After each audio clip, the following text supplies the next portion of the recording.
Hey yo guys, back here to give you my thoughts on TNA's Destination X pay-per-view, and I'll probably give you some quick thoughts as I've seen the Barrera versus Khan pay-per-view that took place on Saturday.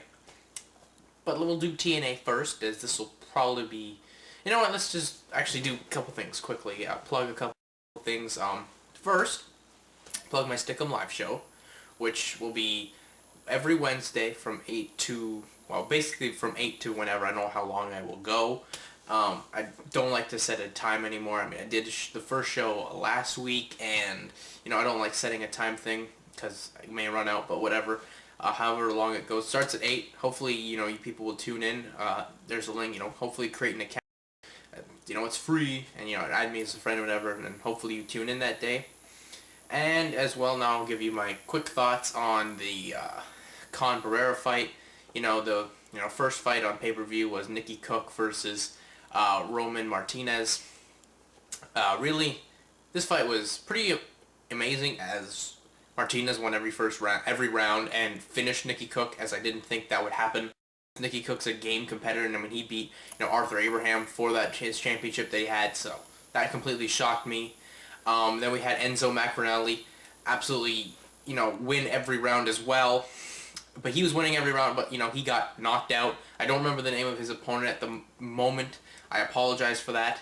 But, you know, he got knocked out. Really shocking. And then you had, you know, Khan Barrera. This was a really good fight. Khan, you know, proved that he'd gotten over the jitters. Or, you know, this is at the Men Arena where he got knocked out by Brittany Prescott, you know, late last year. So, you know, he got over that. You know, he finished, he won via, you know, a cut over Barrera's eye, but, you know, he got the victory there. So I'm really impressed with Amir Khan. Hopefully things keep going. And you know what, I thought for a boxing pay-per-view, especially, I liked how the British did this. They had, you know, 3 important fights, and they hyped them up as well. That's what they're doing here in North America with, you know, MMA. Why can't we really do that here in North America with boxing? But anyways, let's get on to this crummy pay-per-view. I mean, the show sucked. Let me just put it this way. This is abominable. Horrible. Capital Horrible. Horrible. Terrible show. I mean, they paid money for this. If you paid money for this, go to your, you know, cable provider, satellite provider, your pay-per-view provider, I guess you just put it on. And let's see if you can get your money back. See if you were, you know, because you were so gravely offended with this program. Just, please, do it. The show sucked. We had, you know, it was so bad on so many levels that I don't even know where to begin. Wrestling-wise, not good. Values, not good. Commentating, not good. Hell of a lot of stuff, not good. I don't understand how this company is going to make us expect to tune in to Lockdown when the past 2 pay-per-views, you know, the one you really hyped up, your first one of the year, that was okay. I will let that be passable. But then February and now March have been horseshit. I don't understand this. How are we supposed to get hyped up for fucking Lockdown when you can't even do the shows they're supposed to lead into them proper? I mean, why are we even having these pay-per-views in the first place? Holy God, just do 4 or 6. You don't need to do a pay-per-view a month. You are not the WWE that can get away with this. You are TNA. You, to them, are an indie. You know, you barely would have survived. You know, this Panda Energy had backed you. What are you doing? Please, stop with all these pay-per-views. Just do a couple pay-per-views, like 4 or 6, and have, you know, Impact specials. Make it seem important. You don't need to do... Oh my God. I'm just pissed. Horrible show. I mean, horrible. Good God, this was terrible. Anyways, we started things off with Taylor Wilde, Roxxi, and the Govonor versus the beautiful people, which was Angelina Love, Velvet Sky, and the newly Madison Rayne. You know, in this match, these two, they were fine. You know, for the female workers in TNA, we had them. This was okay, I guess. And then, you know, the stupidity began here when, you know, the whole point was, we got a new faction going. You know, you turn someone heel, bring them into the group, and what'd you do, TNA? Madison Rayne get pinned by Taylor Wilde's German suplex. What in the blue hell was that? It was bullshit. Bullshit. Anyways, passing, you know, I don't know why this was even on pay-per-view. Like so many said, this could have been an Impact.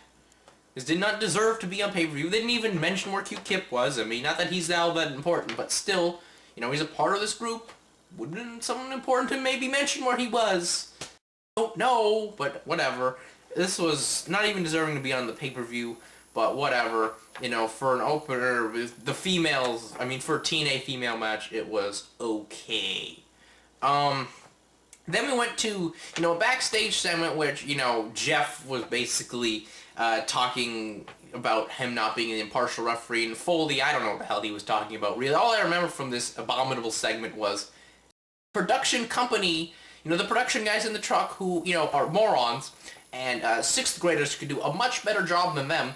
You know, Foley's talking, and all of a sudden, Brutus Magnus' name pops up right in there. Yeah, that's great. I love that team. That was sweet. You know, so that just gives a sign, he's on, why are they mentioning his name? Oh, because he's going to have a match.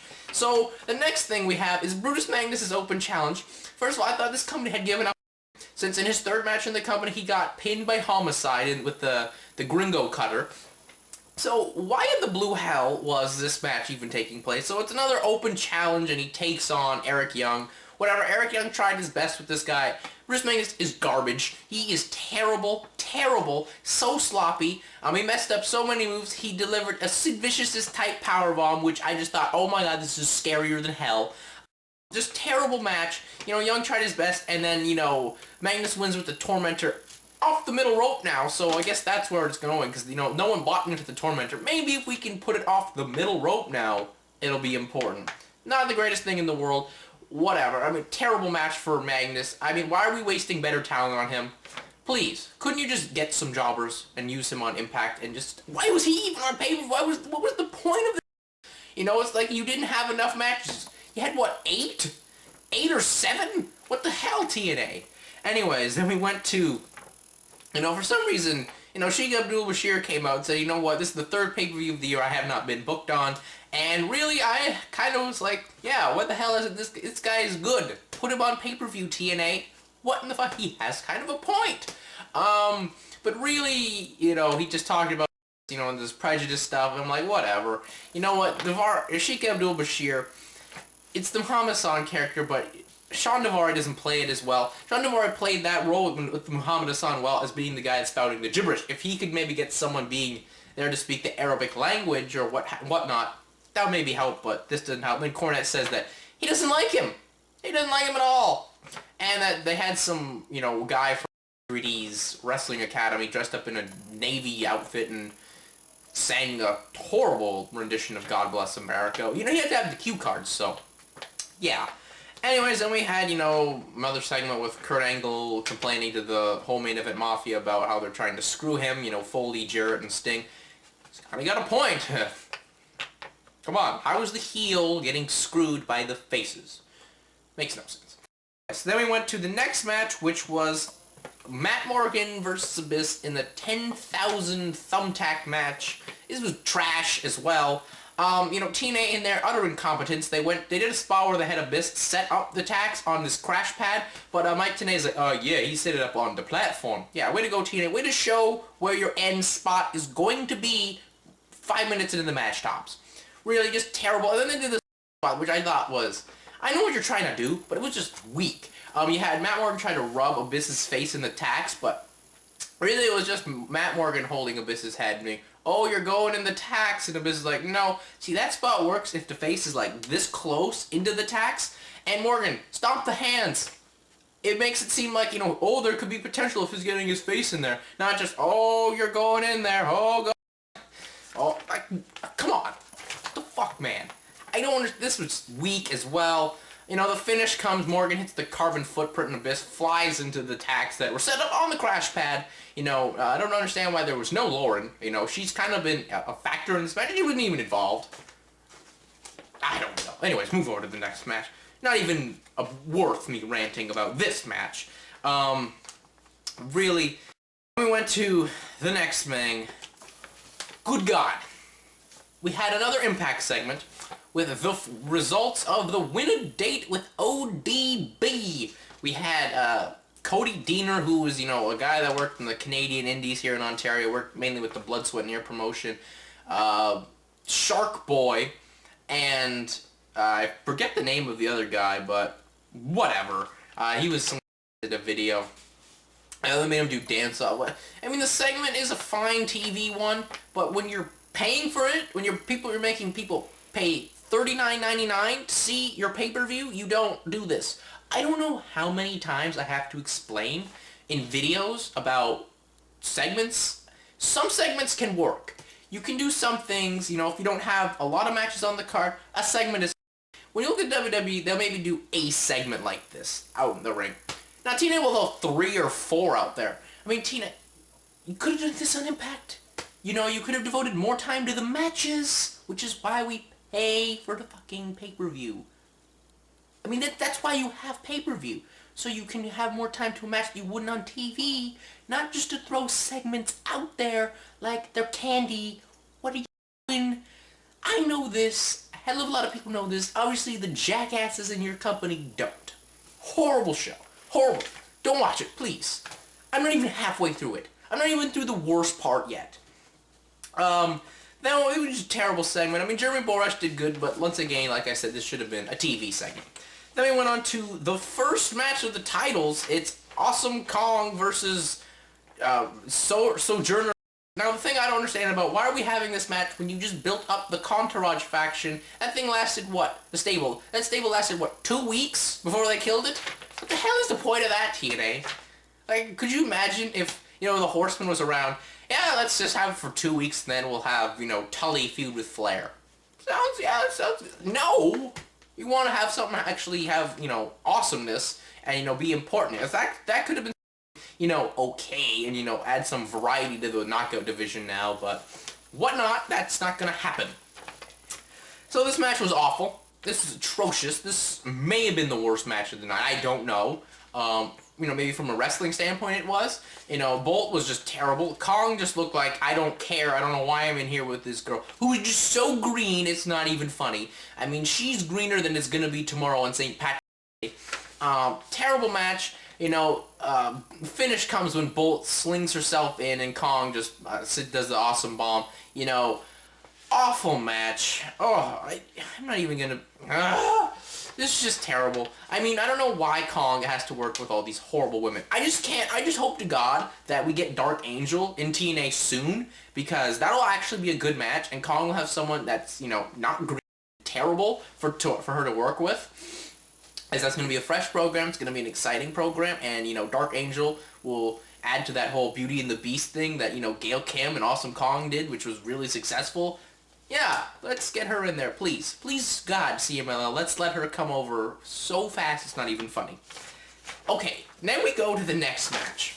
Now, this is the match that could have made or break the pay-per-view. There were 2 matches, really, and, you know, this was one of them. There were maybe 3 matches. There was...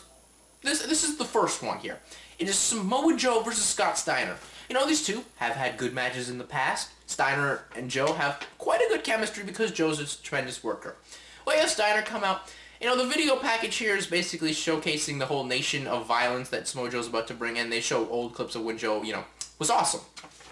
Samoa Joe comes out. He looked like a fucking asshole. He looked so indie, it wasn't even funny. He's got, you know, the Crush face paint on, a buzz cut, and these pants that, yeah, I'm pretty sure when he saw them in the mirror, he thought, there's no way I should go out there in this. But I'm gonna have to because it's my job, and this company thinks I'm gonna look so much cooler this way than in the bicycle shorts. Now, I will agree, I thought the bicycle shorts maybe had run its course, but why couldn't he singlet, like, you know, Dr. Del C. Williams, you know, to at least cover up, you know, the horribleness of, you know, his fat. He took some time off. Yeah, he had a kid and he was resting up from injuries, whatnot. I accept that, but, you know, when Armando Estrada was in the WWE, you know, he was the general manager of ECW, but the dude ate right and exercised every day. Joe, why the fuck couldn't you have done that? Estrada looked great. Joe, horrible. Joe comes back horrible. I mean, he looked so bad. He looked like Hashimoto, but worse. I mean, he looked terrible. You know, I'm not dissing Hashimoto. Hashimoto was a tremendous worker. But Joe looked awful in there. And then they have this match, and it was like, what, 90 seconds? It was just terrible. What was the point of absolutely just brutalizing this thing that had build? They didn't even deliver a minute of it, or even a minute and a half, or I mean, it's terrible. What was the point of the booking of this? Is this how we're supposed to? Oh yeah, Joe looks so sweet. Everyone's gonna remember Joe looking like a fucking fool. That's what he looked like, a fool. Like, oh my god. I mean, people thought that, you know, Joe, if he went to the WWE looking like Umaga, would be stupid. No, this is really stupid. I would take that so far over Umaga. Terrible. Then we went to the next match, which was Booker T versus AJ Styles for the Legends title. Well, this match, you know, was, you know, think of a nice change in, you know, being decent. They definitely cut this thing too short. You had AJ starting to make this nice comeback, and he eventually just hit the Styles Clash and got the win. I will give Booker T credit, because I'm not going to completely hate on this pay-per-view all I want. You know, Booker worked the strongest he's worked in quite some time in TNA. If you remember the last pay-per-view where he just didn't care at all against Shane Sewell. Anyways, Styles got the Styles Clash, almost killing Booker T, but, you know, everyone's, and then, you know, Styles celebrates with the Legends belt in the crowd and whatnot, and everyone's like, hey, look, they changed the momentum. He won the fakest of the fakest belts in TNA. Smooth. I mean, why does... First of all, this is way too late to do this. Second of all, who cares? It's a Legends belt. It's just like the $1 Million Championship. I mean, how can the front line really be happy if they'd had that? Is that... I mean, come on. And then the guy who won is AJ Styles. 3-time champion of your company. 3 times. Horrible. Horrible call. Then we went to the next match, which was for the TNA Tag Team Championships, and if Team 3D lost, they would be fired from the company. It was Beer Money Inc. versus Team 3D. You know what, this match, while Team 3D may have been out there for a bit too much, it had a nice little match, but then we had a terrible finish where you had Storm come in, you know, hit Brother Ray with the chair, and, you know, we get a disqualification. I'm like, you know, that sucks, but this is Beer Money. That's how they won most of their matches, you know, either by DQ, or lose, you know, do DQ stuff, or, you know, win via a weapon, whatnot. But, you know, that definitely sucked, because this match was actually going on quite well. Then we get Cornette to come out. No, you wanted this match, so we're gonna have a finish. And I thought, my God, some smartness has happened on this pay-per-view. My God, not even 5 minutes later, we had Robert Roode pick up James Storm after a 3D and leave, and they get counted out. What happened to, there's gonna be a finish? And second of all, I didn't remember that Jim Cornette could start matches. I guess he can only start main event, not restart main event matches. Something to pick up there, TNA. I don't know why, what was the point of restarting a match just for it to end in count out? Please, explain. Explain. Not only that, I think around this point we just found out that Samoa Joe murdered Scott Steiner on pay-per-view. Way to go, TNA, and do a death angle right after, like the day or so after Andrew Des Martin passed away. Way to go. Really, way to go. Give yourself a big... Yeah, I don't understand your thinking on that. So Samoa Joe was now a murderer. It looks so stupid and low-rent. He killed him. He killed Scott Steiner on pay-per-view. Like, give your head a shake, TNA. Samoa Joe is now a killer. Lock that man up, then. Awful. Then we had Ultimate X. It was great. Thank God. You know, something that I will agree with a lot of people on their, you know, star rating of this one. This match was awesome, as it should have been, because TNA probably was like, yeah, you guys just go out there and work your match. And they're like, okay, we will. And it was awesomeness. You know, it was the Guns doing awesome teamwork. Suicide hit this a rolling senton with somersault senton with consequences careening over his shoulders and a fireman's carry. And, you know, did a lot of great teamwork. You know, Lethal did a great job. And then, of course, you know, we got Fallen Angel chants, which was awesome. And then Suicide gets the win when, you know, you have Creed, Lethal, and Sabin, you know, both on the wires trying to get the belt. Suicide jumps like he did, you know, when he was Christopher Daniels and they won the TNA Tag Team Championships at No Surrender, him and AJ Styles against LAX, and another awesome match. And, you know, the crowd went ballistic for this. They wanted, I thought right then and there they should have had Suicide unmask and be the Fallen Angel. And, you know, in the WWE, you know, for sure, he would unmask. But this is TNA, and, you know, they're run by jackasses. So, I don't know if we're going to get this. Anyways, that was just a great match. You know, something nice to see. And, show that, you know, the young workers can still work, and they haven't, you know, gotten lazy or whatnot. That they're just proving, and, you know, of course, this is since it's TNA, no one's gonna even notice them in the company. No one. Nothing's gonna happen. They're still gonna just float around, do nothing. Then we went to the main event, which was Kurt Angle versus Sting, with Jeff Jarrett as special referee and Mick Foley as the special enforcer. One thing I gotta say, still don't understand why the fuck was this basically a 3-on-1 against Kurt Angle. You're in the match, TNA, if you didn't know. He was the heel in the match. Anyways, this match had some timing issues for sure. I mean, Sting wanted to work the slow-paced type style because, you know, he's old. He's like, what, about to be 50. And Kurt wanted to work his fast-paced, you know, balls to the walls type style. I mean, so their timing was way off. I mean, you probably remember, I mean, Kurt wanted to do the overhead belly-to-belly suplex for the top rope on Sting, but Sting just, like, jogged into that, and Kurt caught him, and they couldn't get him up. So they just, you know, reversed it, and they did it in the ring. You know, just tons of timing issues, and, you know, you even saw Kurt yell at Sting, like, come on, let's get going. Just terrible. And then, you know, we have this overbooked TNA mess, as we always do in their main event. You know, Foley hits Angle with the chair and whatnot. Foley with a chair. Jarrett and Angle are brawling. Angle gets hit down by Jarrett, and then the Scorpion Deathlock drop, by Sting and the win. I mean, I don't see how we're going to get the build to Foley and Sting at the next pay-per-view, but we're gonna. I don't know how. Maybe Sting cuts a heel promo. I don't know what, but whatever. Overall, this match was okay. Definitely, Kurt Angle hasn't had a lot of his greatest matches, but that's because TNA's been putting him in there in a lot of shitty situations. So please, TNA, put Kurt Angle in a situation where he can work with good people. Anyways, this pay-per-view was horrible. Do not watch it. If you do watch it, unless you may have plans of harming yourself, I would always recommend that. If you want to hurt yourself, I would recommend that. You know, if you want to be sane, don't watch this pay-per-view. Please don't. For your own being, don't. I wouldn't. I hope to God you wouldn't. Anyways, way thumbs down. Would still love your feedback overall. You know, what would you rate it out of 10? And, you know, your best match, worst match. Leave that on the bottom. Anyways, that's it for me. I am out. Peace.